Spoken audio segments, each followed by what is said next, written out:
Hello everyone. आज हम रविंद्रनाथ टैगोर के बारे में पढ़ेंगे। इनका जन्म 1861 में होता है और 1941 में इनकी मृत्यु हो जाती है। तो चलिए इनका जीवन परिचय पढ़ते हैं।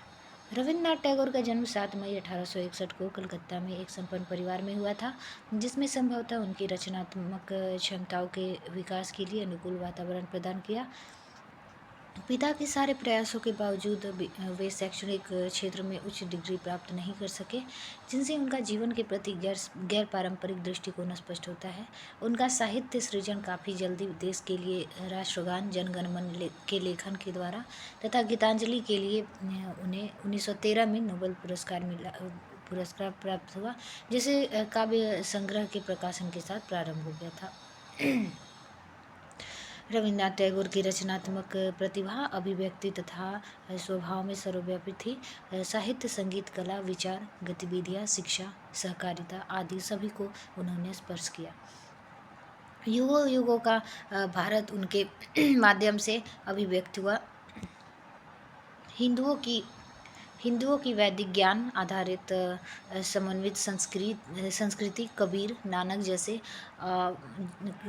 जैसे मध्यकालीन संतों के विश्वव्यापी संदेश तथा राम मोहन राय तक के वे श्रेष्ठ व्याख्याकार थे।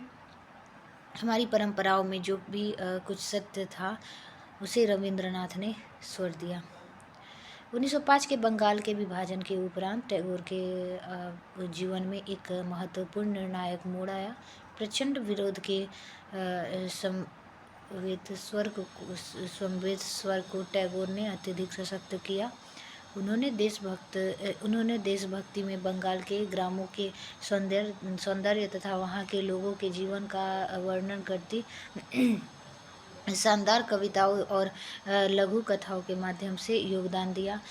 कांग्रेस की भिक्षावृत्ति पर आक्रमण करके राष्ट्रीय शिक्षा तथा स्वदेशी उद्योगों के माध्यम से आत्मशक्ति के लिए आह्वान करके तथा मेला यात्रा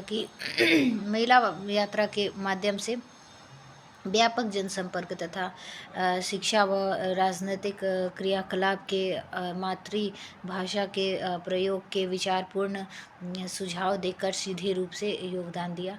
रचनात्मक असहयोग की नीति उनकी इच्छा 1921 में विश्व भारती के उद्घाटन का कारण बनी। कला व संस्कृति की समृद्ध विरासत छोड़कर 7 अगस्त 1941 को वो मृत्यु को प्राप्त हो गए।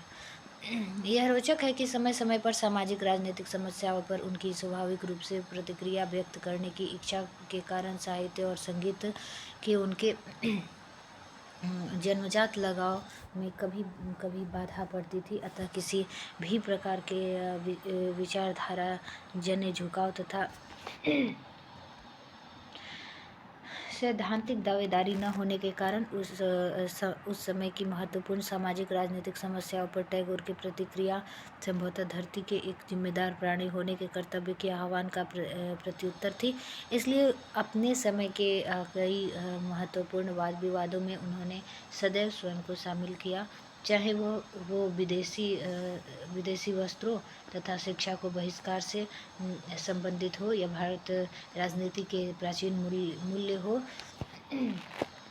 ब्रिटिश शासन में सुधारों की मांग करने की गलती हो, युवा भारतीय क्रांतिकारियों का काल्पनिक उग्रवाद हो, प्राचीन भौतिकवाद का खोखलापन हो या आक्रमण राष्ट्रवाद की अभिव्यक्ति का अभिशाप हो, इन सभी वाद विवादों में कवि का शामिल होना यह दर्शाता है कि अपने सुविचारित व्यापक वैश्विक दृष्टि के कारण वे समकालीन गतिविधियों की प्रवृत्तियों में से सहमत नहीं थे। गुरुदेव रवींद्रनाथ टैगोर एक ख्यातनाम कवि, संगीतकार, शिक्षाशास्त्री, देशभक्त, आध्यात्मिक, मानवतावादी व संश्लेषणात्मक अंतर्राष्ट्रीयवादी थे। उनकी वाणी उनकी वाणी, लेखनी तथा साहित्य प्रतिभा अद्भुत थी। टैगोर भारतीय पुनर्जागरण और स्वतंत्रता के कवि थे। उन्होंने आधुनिक भारत के आदर्शों, इच्छाओं और आकांक्षाओं और लालसा को स्पष्टता प्रदान की। जहाँ विवेकानंद पाश्चात्य जगत के लिए भारत के दार्शनिक संवेदवाहक थे, वहीं टैगोर संवेगात्मक व काव्यात्मक व्यक्ति थे। इनका जन्म 1861 में कलकत्ता में एक विख्यात व शानदार खानदान में हुआ। इनके दादा द्वारका नाथ तथा पिता देवेंद्रनाथ ब्रह्म समाज के अग्रणी थे। टैगोर की शिक्षा दीक्षा औपचारिक शिक्षण संस्थाओं के बजाय निजी स्कूलों द्वारा घर पर ही हुई थी। 1911 में टैगोर ने भारतीय राष्ट्रगान जन गण मन की रचना की। 1913 में इन्हें अपनी काव्य रचना गीतांजलि के लिए साहित्य का नोबेल पुरस्कार भी मिला।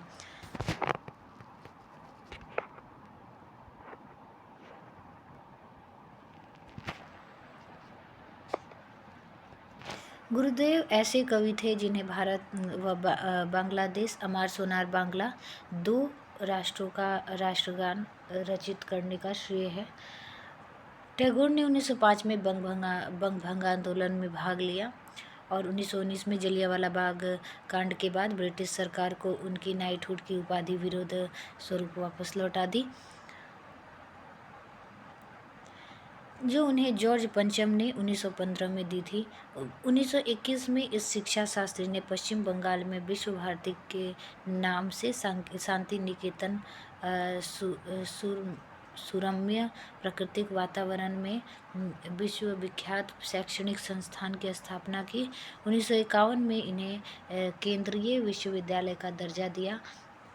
वर्तमान में यह केंद्रीय विश्वविद्यालय, जिनके कुलाधिपति भारतीय राष्ट्रपति की बजाय प्रधानमंत्री होते हैं और राष्ट्रपति इनके विजिटर तथा पश्चिम बंगाल के राज्यपाल इसके रेक्टर हैं। जवाहरलाल नेहरू टैगोर को अपना बौद्धिक गुरु मानते थे। टैगोर को गुरुदेव का नाम महात्मा गांधी ने तथा गांधी को महात्मा टैगोर ने दिया था। हंगरी निवासी टैगोर को गुरुदेव महात्मा गांधी बोलते थे और गांधी को महात्मा का नाम टैगोर ने दिया था। हंगरी निवासी नव मार्क्सवादी विद्वान जॉर्ज ल्यूकाच ने टैगोर की आलोचना में लिखा कि रविंद्रनाथ यूरोपीय पूंजीपतियों के प्रतिनिधि हैं। वे ऐसे कलम घसीट हैं जिनके चरित्र पेल स्टीरियोटाइप यानी घिसे पिटे ढंग से धुंधले हैं।